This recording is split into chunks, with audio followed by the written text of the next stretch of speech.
Hello everyone. Welcome back to my channel. I hope everyone is having a wonderful day. Before starting the video, please subscribe and keep watching for more detailed videos. Nathan's long journey finally takes a turn that nobody thought would come so quickly. After so much uncertainty, he's finally preparing to go home, and the atmosphere surrounding that development feels like a mixture of relief, hesitation, and curiosity about what his return will truly mean for the people closest to him.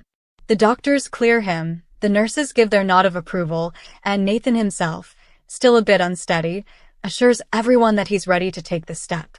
Even though he's saying the words with confidence, there's still a shadow behind his eyes that makes you wonder if he's hiding how difficult things still feel inside. But to those who love him, the fact that he can leave the sterile, confining walls of the hospital is nothing short of miraculous. The idea of homecoming carries a weight that goes far beyond physical recovery. For Nathan, it means stepping back into the rhythms of life, reclaiming some sense of identity, and proving that he is more than just a patient in recovery. The family members who gather around him are filled with emotion, some visibly tearing up, others holding it together but silently relieved that this day finally arrived. Each exchange of words, each pat on the back, and each hug paints a picture of love trying to mend what was broken. And yet, as one storyline edges toward light, another crackles with raw fire. Carly's fury toward Brennan is anything but subtle, and in typical Carly fashion, she isn't interested in carefully measured words or holding back her emotions. When she tears into him, it's more than just anger. It's years of pent-up resentment, mistrust, and a conviction that Brennan is responsible for more harm than he's willing to admit. The scene is electric, because Carly doesn't simply accuse, she delivers her thoughts like punches, sharp, direct, and relentless. Her voice rises and falls with passion. Her body language makes it clear she will not back down, and the expression on Brennan's face shifts from irritation to defensiveness and, at moments, even guilt. She calls him out on every misstep, every betrayal, every decision that left her and the people she cares about facing consequences they never should have endured. The confrontation feels less like a conversation and more like a trial where Carly is judge, jury, and executioner, hammering home her point that Brennan cannot escape accountability just because he thinks he's clever enough to sidestep it. As Nathan quietly absorbs the joy of being released, the tension of Carly's outburst serves as a sharp reminder that peace in Port Charles never lasts for long. The contrast between a man moving toward healing and a woman igniting battle lines is striking. Nathan's homecoming brings a sense of closure, but Carly's verbal assault opens fresh wounds that are bound to ripple through relationships in ways nobody can predict. She isn't just venting, she's making it clear that Brennan's days of skating by without consequence are over. Every word she speaks carries the heat of personal investment. She has been wronged. Her loved ones have been wronged, and in her eyes Brennan embodies everything that threatens their stability. It doesn't matter if he tries to justify, it doesn't matter if he pleads ignorance. Carly is no longer listening to excuses. She's painting him into a corner with the sheer force of her will. Those watching the clash unfold can't help but be pulled into the storm. Carly's ability to dominate a room is undeniable, and when she locks her eyes on Brennan, there's no escape. It feels like watching a dam finally burst, years of pressure crashing forward in a wave that cannot be contained. Brennan tries to speak, tries to maintain composure, but his words falter against the relentless rhythm of Carly's accusations. He knows that even if he deflects now, the seed of doubt has been planted in everyone listening. Carly makes sure her message isn't just directed at him but resonates with everyone within earshot.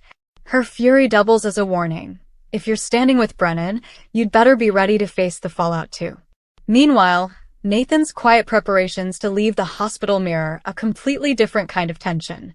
There is nervousness in the air as he takes those first tentative steps toward independence. His family worries whether he's truly ready, whether his body and spirit can handle the adjustment.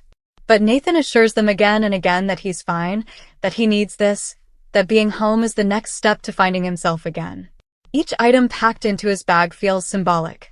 Shoes that once carried him into battle, now waiting to carry him back into life. A jacket draped over his arm that once signified freedom and now feels almost ceremonial. When he sits on the edge of the hospital bed, taking one last look around, the emotions are written all over his face. Gratitude, fear, determination. They all blend together in a complex portrait of a man fighting to reclaim his sense of self. Carly's tirade, however, doesn't just simmer down. It escalates. Her voice grows sharper, her movements more intense, until Brennan can no longer keep the mask of calm.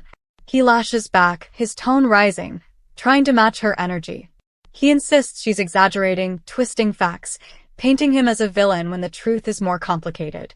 But Carly cuts him off again and again, refusing to allow his version of events to dilute her truth. She demands answers to questions he'd rather leave buried, and when he sidesteps them, she only grows more relentless. To Carly, Brennan's evasions are proof of guilt, and she hammers him for it without letting up. The rhythm of their back and forth builds like a storm closing in, thunderous and unstoppable. What makes the scene so powerful is that neither party is willing to surrender. Carly thrives on confrontation, and Brennan, despite his cracks, refuses to give her the satisfaction of retreat. Every glance, every retort, every heated breath turns the room into a battlefield.